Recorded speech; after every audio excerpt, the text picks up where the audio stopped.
Hannah Dunn 11, August 8, 2043 AD. There was a stranger in her congregation again. All were welcome in the great hall, but it wasn't often that she saw new faces, so the sight of any newcomer always got her attention.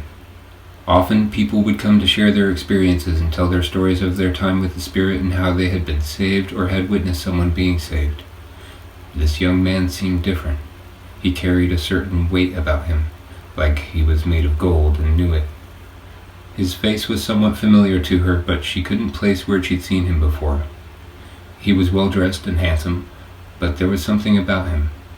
She could tell by the look behind the look of him. Something was off. He seemed like a man with secrets, strange for someone so young.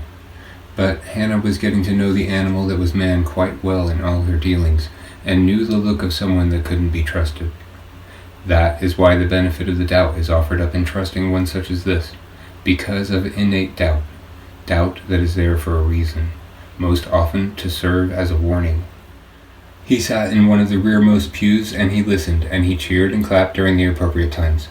He didn't know any of the responses to her cues, and seemed a bit startled the first time it happened when, during the start of services, she said, "Spirit be with you," and the congregation in unison responded with, "And with you." At the close of services, he approached her, weaving through the society members, coming toward her as she descended from the altar, and she waited for him, trying to look as serene as she could so as not to arouse suspicion of her own suspicions. When he introduced himself, she actually felt a little starstruck and put the face with the name immediately. It had been over 14 years since the elevator incident, and she had never gotten a response from any member of the Reddington family, even after offering hard cash for an interview. And here one of them walks through her front door. "Miss Dunn," the young man said. "Hi, I'm Nathaniel Reddington." The recognition was clear on her face. It was him. "Not the boy from the elevator video?" she asked, already knowing that it was him. "The same," he smiled. Maybe her first impression had been wrong. Simply by revealing his pseudo-celebrity identity to her, Hannah felt more at ease with him. A mistake. Intuition is not a voice to ignore. But suddenly she trusted him a bit more than before, and for having done nothing more than nothing. She wanted to flat ask him for an interview right then and there, but she kept her composure. "Welcome to the Society of the Spirit," she said. "I was wondering when you were going to walk through those doors. What are you now, 18? "Actually, I'm 20 today, ma'am," he said. "It's my birthday." "Well, happy birthday," she said. "Have you come to celebrate your birthday by giving yourself the gift of becoming a society member, or did you just come to watch?" "Actually, I came for you," he said, "you being the foremost authority on all things related to the Spirit." "Oh, you have questions for me," she said. "I'll tell you what, you answer my questions and I will answer yours. I have always wanted to interview you. I don't know if you know, but I have an informational website dedicated to the Spirit, wholly separate from the practices of the Society. This is a place for living. The website is the place for learning. I have video of interviews with dozens of survivors saved by the Spirit as you were, many of whom are here today. There's been an empty void with your name on it in that catalog. So what do you say? You scratch my back, I scratch yours?" "Absolutely," he said. When the day's practices were through and all of the other patrons had gone, he followed her home. He drove a nice car, nicer than a 20-year-old ought to be driving. It had to have cost a fortune. It was the first thing that Hannah said when they arrived at her house. "Nice car." She led him to the studio, and he looked around the house as they made their way. It seemed like images and idols of the Spirit were everywhere. Hannah truly lived and breathed for Daniel Dwyer. When they got settled in and checked their microphones, Hannah began the interview. "Please state your name and age," she said. "Nathaniel Reddington, 20 as of today," and he waved at the stationary camera. "Okay, tell us your story, Nathaniel. How did the Spirit save you?" "Well," he said, "I was 6 years old and I was with my mom. She had taken me with her to a job interview, and as we were leaving, a guy got on the elevator with us, Alfonso Hamilton. Of course, I didn't know his name at the time. I only know it because of how famous we made him." Hannah cocked her head when he said we, and not he or it. She was smart, but ignored yet another warning sign, choosing to let him go on rather than interrupt and ask him to explain himself. "Anyway, he got on the elevator and then he tried to steal my mom's purse," he said. "That's when the Spirit appeared and killed him." "From what I remember, he didn't just kill him," she prompted. No, you're right. He didn't just kill him, he said. Everyone in the world has only ever seen that little clip from before the power went out. All they've ever seen is his head go through the wall and his feet hit the ceiling and nothing more, but I'll tell you, he did not stop beating that guy until there was nothing left of him. The pictures of the damage to that elevator don't do it justice. My mother and I were being tossed up and down in that thing. When he was done, not only was there nothing left of him, but there was nothing left of that side of the elevator. How could you see if the power was out? She asked. His hand was glowing red, his crystal ball was glowing red, and I could swear, as people have speculated from dissecting that little bit of video footage, that he was not holding anything in his hand. The ball looked like it started at the end of his wrist. I know that differs from other people's statements, but it's what I saw. His hand itself was a glowing red ball, he said. See, that's so different from every other story about the spirit, Hannah said. If I didn't know it to be true, I would say that you made it up. But I myself must have watched that video clip 1,000 times, and it is clear from the surveillance footage that everything you've described is accurate. Why was his ball red that day? You know, I honestly don't know, he said, and left it at that. He was lying. Hannah knew he was lying. He must know more than he's letting on. She cleared her throat and asked, "Why do you think he was so much more aggressive with Alfonso Hamilton than with others?" "I don't know," he said, again lying. He was a talker, and when he failed to elaborate on these two questions, it shook her. They were the two aspects of the elevator incident that made it truly stand out from the rest of the sightings. He had to have given some thought as to what was different. He had to have speculated why his encounter stood out from the rest. Yet he offered nothing in the way of speculation. Hannah chose again to ignore it and proceed. "Did you ever feel that your life was in danger?" "No," he said, "never." "Not from Alfonso Hamilton or the spirit?" she asked. "No, honestly," he said. "In retrospect, it surprises me that it came at all. I was totally not expecting it." "It was out of character for him to kill that man the way he did," she said. "Do you remember anything particularly threatening about Alfonso Hamilton apart from the fact that he stole your mother's purse? Did he have a weapon or give any indication that he was a threat to your lives?" "I don't think so," he said. "But you have to remember, I was only 6 at the time. I remember the story of what happened better than I remember what actually happened. You'll have to forgive me." "It's okay," she said. "I don't suppose you remember what was going through your mind while all this was happening." "I don't know," he said. "Anger, I guess." Hannah made a note on her pad and repeated the sentiment. "You were angry. Why were you angry? Was it just because someone was robbing your mom, or was there something else?" "Yeah," he said. "I was glad that the spirit killed him. He's not the kind of scum that should be allowed to walk the earth." "You just said that you felt like your life was never in any danger," she said, "but you feel like what the spirit did was justified. Why do you feel like it was okay for him to kill Alfonso Hamilton?" "He was a piece of shit, pardon my French," he said. "It's okay," she said. "I remember wishing that I could kill him before the spirit showed up," he said. "I mean, what kind of piece of shit just takes someone's purse like that, and right in front of their kid? If I wasn't a kid at the time, I'd have killed him myself." "Don't you think that's a little harsh?" she asked. "No," he said. "I know exactly the kind of person he was. He was the kind of person that makes the need for the spirit apparent. The world is better off without him." "Is it?" she asked, more to herself than to Nathaniel. "Nathaniel, how many times have you seen the spirit?" He flinched. "Just the one time." He didn't ask why she'd asked, a strong indicator that he was lying to her again. Hannah was a veritable human lie detector, having had to have waded through so much garbage on her way to truth over the decades. He was lying to her. He did know more than he let on, and she was intrigued. "Huh," she said. "Do you think that he's a real flesh and blood person or some kind of supernatural entity?" "Well, that's where I was hoping you could help me," he leaned forward in his seat. "I believe that he is a real person, and I want to find him, and I want your help finding him." "I don't know who he is," Hannah said flatly. "I've been trying to figure that out for years. What makes you think that I can help you?" "Money," he said. "Money?" she repeated.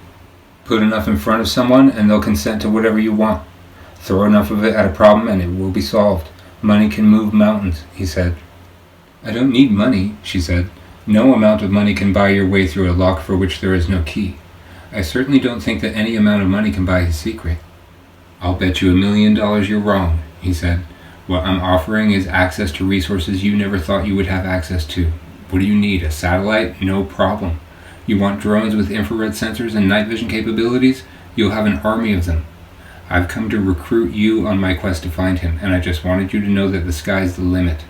Anything you can dream of, anything that will get us an inch closer to finding out who or what he really is, anything at all, consider the funding for it at your disposal. Like anything? She asked.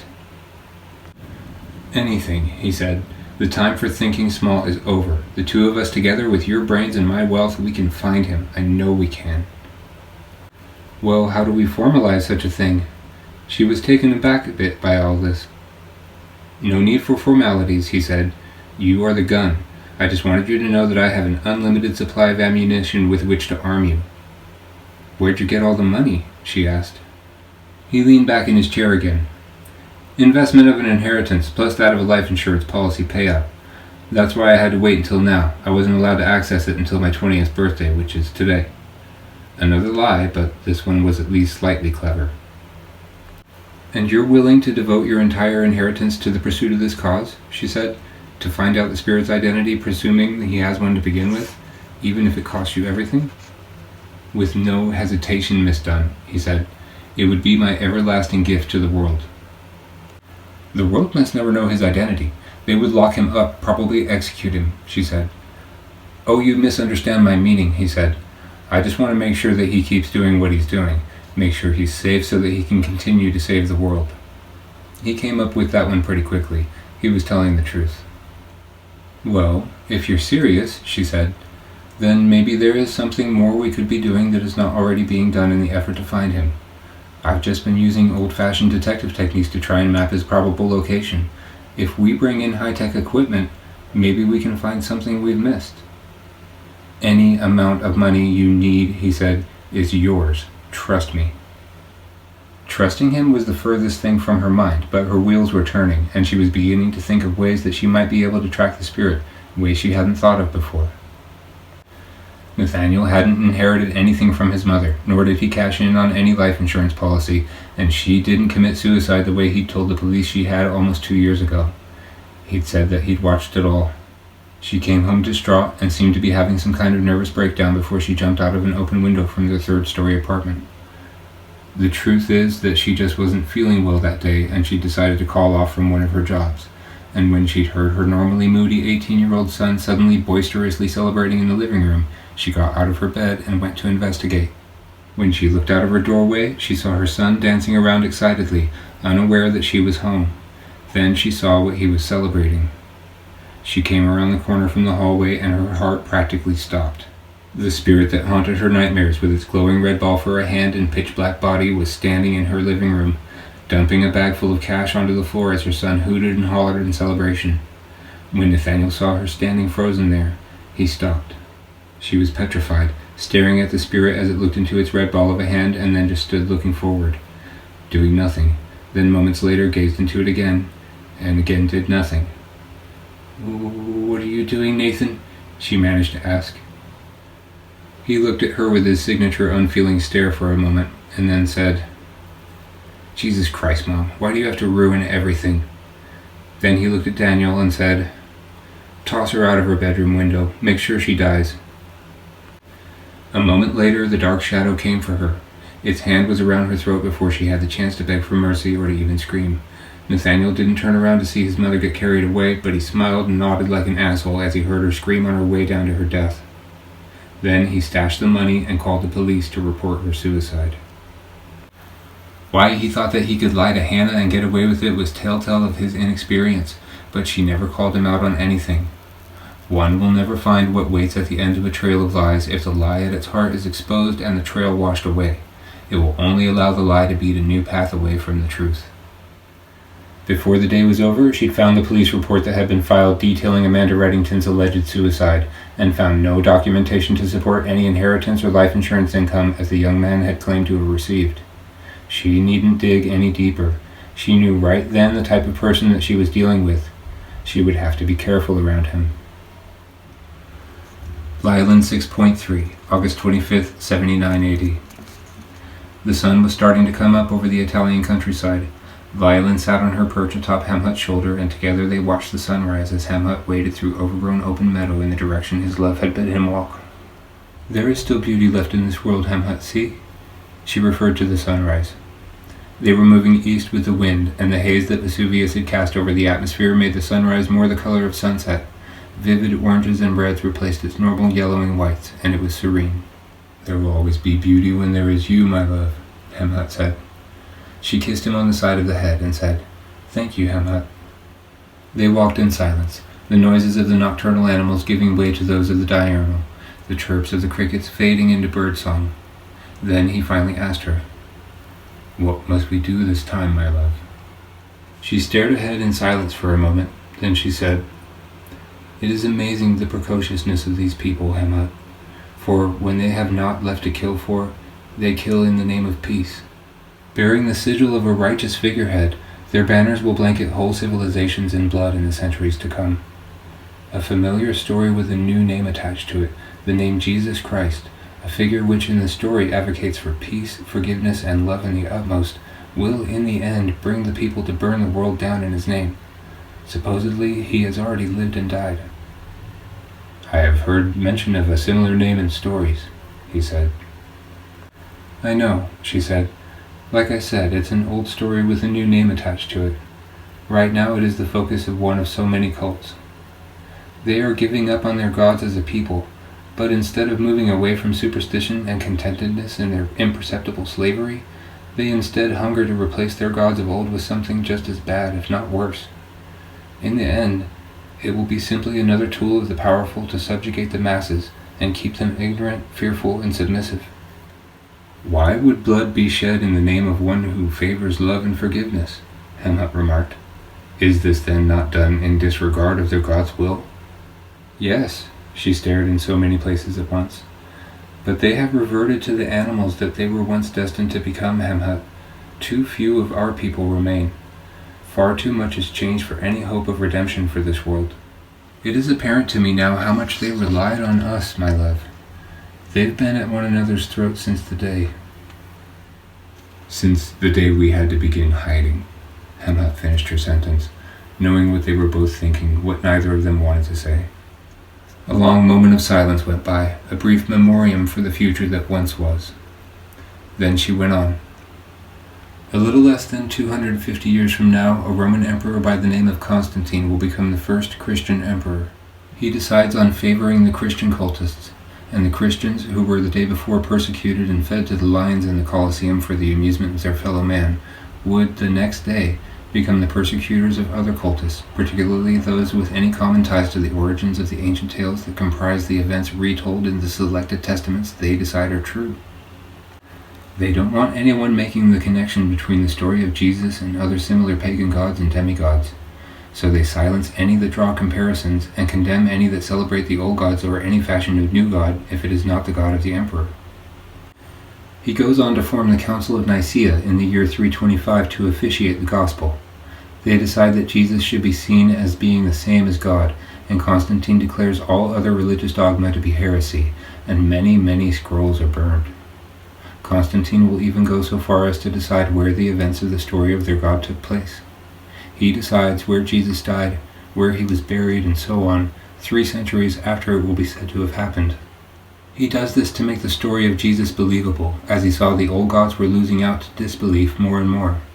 He decides for future historians the exact locations of pivotal moments in the life of a man who never walked the earth, 300 years after he is said to have lived. He points his finger and declares knowledge of that which he has not, and forevermore eyes will look to where he points, seeking truth, and find only false promises." "And his people will simply accept his lies?" Hamhut asked. "Oh yes, Hamhut," she said. "They must at least pretend to accept the lie, because if they do not teach it to their children as truth under the reign of the new Christian emperor, they will face execution or banishment. This is how the old world dies, my love. Yet another dark time is coming for mankind." "So then this is what we must avert," Hamhut said, "the rise of this Constantine to power?" "No, my love, I am sorry, but we are actually on our way not only to ensure that he wins out over the other would-be emperors vying for the seat, but that the future Christian emperor is influenced by just the right people to bring about this hell on earth, and let not some other take its place, Violin said. There will be so much blood on our hands by the end this time, Hemhut, that what's come before will seem minuscule if you can believe it. What we do now costs more lives put together than that for which we have ever been responsible before. Songs in praise of this Jesus will continue resounding on up through to the time of the demon, nearly to the end. The consequences of what we do now will echo through history like the beat of a war drum sounding approaching death, and plunge the world into 1,000 years of misery they will commonly refer to afterward as the Dark Ages. Yet Christianity will survive, outliving the very empire that spawns it. In all honesty, I'm almost tempted not to, but it is the way it must be in order for the right people to be born when and where we need them to be throughout the coming history of the world. I'm sorry, my love, but we must do this. We must let the world continue to tell the reappointed story of a Savior who will forgive them their transgressions, so that they can feel they may shed blood freely and do as they so desire in His name. They will justify many numbers of terrible deeds in the name of their peace-loving God. Nothing can save them, Hemhut. You would think that embracing a philosophy of peace and brotherhood would lead to peace and brotherhood, but all it leads to is elitism, war, and divisiveness. Even Christians of the distant future, living in a more civilized society, fail to embrace the message of the philosophy they claim to embrace, as the vast majority of them are immediately prejudiced against those who do not share in their beliefs, the beliefs force-fed their ancestors, and they do not love their non-Christian neighbors with the same care that for which they do those cut of their common cloth. Very few people will ever fully embrace the philosophy preached in the story of Jesus, and fewer still will act upon it, and most of those that do won't even be Christian. There are some good people out there, my love, but they live in a wicked world. If there is a God, it is certainly not smiling on anything here. The red sky shone down upon them, tinted from the light refracting off of the gases and dust in the atmosphere from the eruption the day before. Far behind them, concealed in a veil of miserable gray, the poisonous mountain was still spewing out death. Blood will be shed regardless of our actions, Hemhut. Even if Christianity were never to take a foothold, they would just terrorize each other bearing the sigil of another figurehead. It never was or ever will be about their faith or belief. It is about satiating their desire to feel exclusive, superior, thereby defining what is inferior, often deeming to be most inferior those who do not embrace their same false version of history. Religion is a means to exert control, and it separates the unwitting masses by way of their differing beliefs. Differing religious beliefs make strangers of people who would otherwise enjoy one another's company. Often it makes enemies of them for no other reason that they have both been lied to and are committed to believing the lies. It is the thing that is most wrong with this world, and will be the cause of seemingly endless suffering in the centuries to come, just as it has been since it first cursed this world. Why do people not reject this which divides them so? He asked. In time, most of the people will again be free to choose what they will to believe, and still many will choose lies to liberation. But in this time, and in the time to come, to reject faith is to invite death. In this time, the people are told what to believe, and must practice as though they believe it under penalty of law. Why this would pervade into a future where belief in any god of antiquity becomes obsolete and so apparently false is a testament to human nature. They do not want to abandon their differences in favor of embracing their similarities. They need someone to hate, Hemhut. They would rather knowingly abandon their skepticism, forget the revelation of actual truth in favor of embracing obvious lies. They would rather continue the traditions of pagan rites and rituals than progress down the road laid at their feet by science, the road to actual wisdom and knowledge. Without us to guide them, they are so lost, Hemhut, and without us to unite them, they will only further divide. There is nothing we can do for them except that which we are doing. Only sometimes I don't know which would be worse. If we were to abandon our vigil and let loose the demon on the world, they would at least unite in fear of him. Seeing them destroy one another is almost as bad as watching the demon bring them to heel. It doesn't matter anyway, my love. This world is doomed no matter what we do. That is why we must destroy the demon, Hemhut said. Then our world may be rebirthed. I cannot see it, Hemhut, she said. I cannot see the future beyond my final death. The people of Earth will then have only you, my love. With the demon destroyed, it will be safe for you to reveal yourself to them, but I will no longer be there to share knowledge of the future and help guide them. It will not be our world, my love. It will be yours and theirs. I do not know that they will be good people, but I am doing my best to shape a world where they at least can be. I shall do my best for them, my love, Hemhut said. It will not be the same without you. I know, she said, staring into eternity. I love you, Hemhut. As do I you, my love, he said. Lylin had to do most of the killing, as many that had to die lived in densely populated areas. With each death, the future shifted more toward that of her design. As bloodlines were severed and others created and fostered, the demon came ever more within her grasp, his every attempt to come into being repeatedly thwarted by her alterations to the future timeline, funneling him into the destiny she'd created for him, into the body of Adam White, the given name of the demon that would finally become known to the world as Daniel Dwyer. She didn't know why the demon hated her so, but she knew the suffering he wished upon her. She could not let him win. Only 9 weeks later, Lylin bid farewell to her giant, and with the last she must kill, a 3-year-old boy in her clutches, she walked into the Mediterranean. Before her head was submerged, she spoke beyond the miles to her love. Until next we meet, farewell, my love. Then Hemhut was alone.